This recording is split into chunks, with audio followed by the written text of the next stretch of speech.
بسم اللہ الرحمن الرحیم الحمد للہ رب العالمین والصلاة والسلام علی اشرف الانبیاء والمرسلین نبینا محمد وعلی آلہ وصحبہ اجمعین۔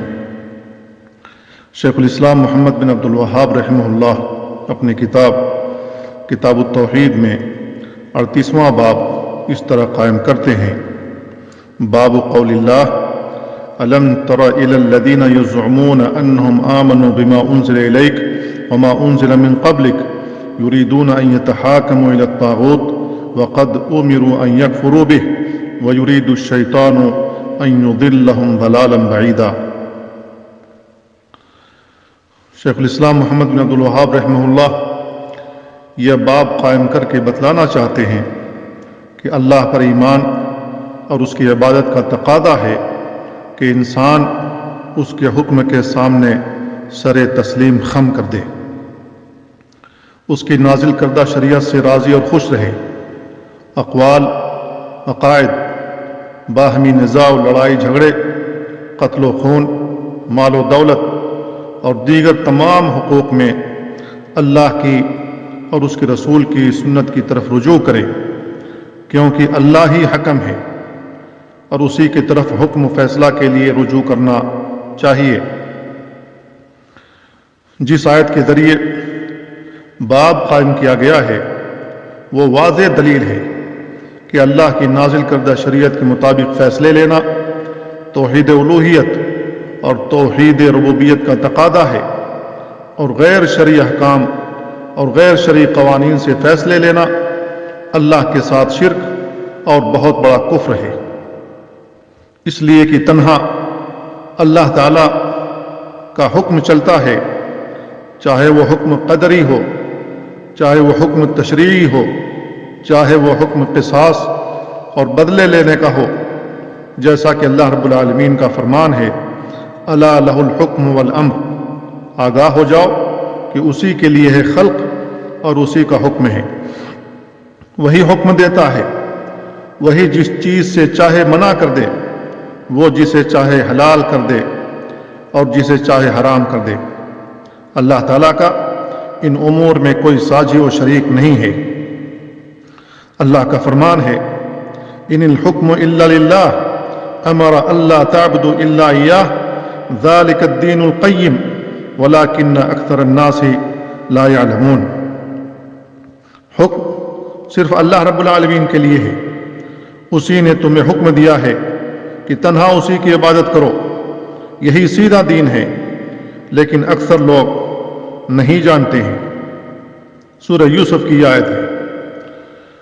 کلمہ شہادت کا مقتضا ہے کہ ہم اپنے تمام امور میں کتاب اللہ اور سنت رسول اللہ کے مطابق فیصلہ لیں۔ اس سے صرف یہ مراد نہیں ہے کہ ہم صرف خصومات اور جھگڑوں میں ہی اس کے مطابق فیصلہ لیں، بلکہ اپنے تمام امور دین میں یہی واجب ہے، چاہے وہ فقہی اجتہادات ہوں، دعوت کا منہج اور طریقہ کار ہو، یا جماعتوں کا منہج اور طریقہ کار ہو۔ مجتہدین کے اقوال کو قرآن و سنت کی کسوٹی پر پرکھیں، جو دلیل کے مطابق ہو اسے لے لیں، اور جو دلیل کے مطابق نہ ہو اسے چھوڑ دیں، چاہے وہ کوئی بھی امام اور فقیہ ہو، چاہے وہ کوئی بھی امام اور مجتہد ہو۔ کسی امام اور فقیہ کے لیے تعصب نہ اختیار کریں۔ جو شخص دلیل کے برخلاف کسی بھی امام اور فقیہ کے لیے تعصب اختیار کرے تو اس نے اللہ اور اس کے رسول کو اپنا حکم اور فیصل تسلیم کرنے سے انکار کیا، بلکہ اس نے اس امام اور فقیہ کے لیے تعصب اختیار کر کے اس کی رائے پر اڑ گیا، حالانکہ اس کی حیثیت صرف ایک مجتہد کی ہے جس سے ثواب اور غلطی کا صدور ہو سکتا ہے۔ تو جس مجتہد کا قول دلیل کے مخالف ہو، ہمارے لیے جائز ہی نہیں کہ اس کی رائے پر عمل کریں اور اس کے لیے تعصب اختیار کریں۔ اس عالم یا مجتہد کا نکالا ہوا وہ اجتہادی مسئلہ اگر غلط بھی ہو جائے تو بھی اللہ تعالیٰ اس کو ایک اجر سے نوازے گا، کیونکہ اس نے شرعی مسئلہ معلوم کرنے کی کوشش کی لیکن اس سے غلطی ہو گئی، تو وہ معذور ہے۔ اگر وہ زندہ ہو اور اسے اپنے اجتہادی مسئلہ کے برخلاف دلیل مل جائے تو اسے چاہیے کہ اپنا وہ اجتہادی مسئلہ چھوڑ دے اور دلیل کے مطابق عمل کرے۔ تمام ائمہ کرام کا یہی طریقہ کار رہا ہے۔ ہم کسی ایسی جماعت کے لیے تعصب نہ اختیار کریں جس کا منہج کتاب اللہ اور سنت رسول اللہ اور خیر القرون صحابہ و تابعین کے منہج سے ٹکراتا ہو۔ بہت سی جماعتیں آج موجود ہیں، ان میں سے ہر ایک اپنے آپ کو درست اور دوسرے کو غلط ثابت کرتا ہے، غلط بتلاتا ہے۔ لہذا اس صورتحال میں ہمیں قرآن کریم کی طرف رجوع کرنا چاہیے، اس سے رہنمائی لینی چاہیے۔ اللہ رب العالمین کا فرمان ہے وَمَا اخْتَلَفْتُمْ فِيهِ مِنْ شَيْءٍ فَحُكْمُهُ إِلَى اللَّهِ، کسی چیز میں تمہارے درمیان اختلاف ہو جائے تو اس کا حکم، اس کا فیصلہ اللہ کی طرف ہے۔ سورہ شورى کی آیت ہے۔ اس آیت میں شیئن نکرہ ہے جس میں تمام قسم کے اختلافات شامل ہیں، چاہے وہ منہجی اختلاف ہو یا مذہبی اختلاف ہو یا جہمیہ، معتزلہ، قدریہ، اشاعرہ اور ماتریدیہ کے عقائد کے معاملات ہوں۔ ضروری ہے کہ ہم ان کے مناہج کو سمجھیں اور ان کے عقائد سے باخبر ہوں، لہذا انہیں کتاب و سنت کی کسوٹی پر پرکھیں۔ جو کتاب اللہ اور سنت رسول اللہ کے مخالف ہو اسے ترک کر دیں۔ بعض لوگ یہ کہتے ہوئے نظر آتے ہیں کہ عقائد اور مناہج کی بات چھیڑ کر لوگوں میں اختلاف نہ پیدا کریں۔ لوگ جس حالت میں ہیں انہیں چھوڑ دیں، ان کے مناہج سے تعرض نہ کریں، ان کی خود ساختہ مصطلحات کو بیان کر کے اور ان کی غلطیاں نہ آشکارا کریں، بلکہ انہیں جس حالت میں ہیں رہنے دیں۔ یہ سراسر گمراہی ہے، یہ باطل ہے۔ اس سے بعض کتاب پر ایمان اور بعض کے ساتھ کفر لازم آتا ہے، جیسا کہ اللہ تعالیٰ کا فرمان ہے افتؤمنون ببعض الکتاب وتکفرون ببعض فما جزاء من يفعل ذلك منكم الا خزي في الحیاة الدنیا ویوم القیامة یردون الى اشد العذاب۔ کیا تم لوگ بعض کتاب پر ایمان لاتے ہو اور بعض کا انکار کرتے ہو؟ ایسے لوگوں کا بدلہ دنیاوی زندگی میں سوائے رسوائی کے اور کچھ نہیں، اور قیامت کے دن انہیں سخت ترین عذاب سے دوچار ہونا ہوگا۔ شیخ الاسلام محمد بن عبد الوہاب نے یہ باب قائم کیا ہے تو اس کی کتاب التوحید سے مناسبت یہ ہے کہ اللہ کی شریعت کے مطابق فیصلہ توحید ہے، اور غیر اللہ اور طاغوتوں سے فیصلہ لینا اللہ کے ساتھ اس کے تشریع حکم میں شرک ہے، جس سے بچنا واجب ہے، جس سے بچنا ضروری ہے، کیونکہ غیر اللہ کے قوانین و حکام سے فیصلہ لینا دراصل طاغوت سے فیصلہ لینا ہے۔ اللہ رب العالمین کا فرمان ہے أَلَمْ تَرَ إِلَى الَّذِينَ يَزْعُمُونَ أَنَّهُمْ آمَنُوا بِمَا أُنزِلَ إِلَيْكَ وَمَا أُنزِلَ مِن قَبْلِكَ يُرِيدُونَ أَن يَتَحَاكَمُوا إِلَى الطَّاغُوتِ وَقَدْ أُمِرُوا أَن يَكْفُرُوا بِهِ وَيُرِيدُ الشَّيْطَانُ أَن يُضِلَّهُمْ ضَلَالًا بَعِيدًا۔ الم تر تعجب انکاری ہے، اور یزعمون میں ان کے ایمان کی نفی پائی جاتی ہے، کیونکہ یہ لفظ اکثر اس شخص کے لیے استعمال کیا جاتا ہے جو کوئی ایسا دعویٰ کرے جس کے اندر وہ جھوٹا ہو، کیونکہ وہ اس کے واجبات و تقاضوں کی مخالفت کرتا ہو اور اس کے منافی و مخالف چیزوں کو انجام دیتا ہو۔ وقد امروا ان یکفروا بہ، حالانکہ انہیں حکم دیا گیا تھا کہ وہ شیطان کا انکار کریں، اس لیے کہ طاغوت یعنی شیطان کا انکار توحید کا رکن ہے۔ فمن یکفر بالطاغوت ویؤمن باللہ فقد استمسک بالعروۃ الوثقی لا انفصام لها۔ جو شخص اللہ کے سوا طاغوتوں کا انکار کر کے اللہ پر ایمان لائے، جو شخص اللہ کے سوا دوسرے معبودوں کا انکار کر کے، طاغوتوں کا انکار کر کے اللہ پر ایمان لائے، اس نے مضبوط کڑے کو پکڑ لیا۔ لہذا جب تک یہ رکن نہ پایا جائے وہ موحد نہیں بن سکتا، اور توحید ہی ایمان کی بنیاد ہے جس کے پائے جانے سے تمام اعمال درست ہوتے ہیں اور اس کے نہ ہونے سے تمام اعمال برباد ہو جاتے ہیں۔ طاغوت کسے کہتے ہیں؟ امام القیم رحمہ اللہ فرماتے ہیں ما تجاوز به العبد حده من معبود او متبوع او مطاع في معصية الله والطواغيت كثيرة ورؤوسهم خمسة إبليس لعنه الله ومن عبد وهو راض ومن دعا الناس إلى عبادة نفسه ومن حكم بغير ما أنزل الله ومن ادعى علم الغيب۔ بندہ جو حد سے تجاوز کر جائے، چاہے وہ معبود ہو یا متبوع ہو یا اللہ کی معصیت میں کسی کی اطاعت کر رہا ہو،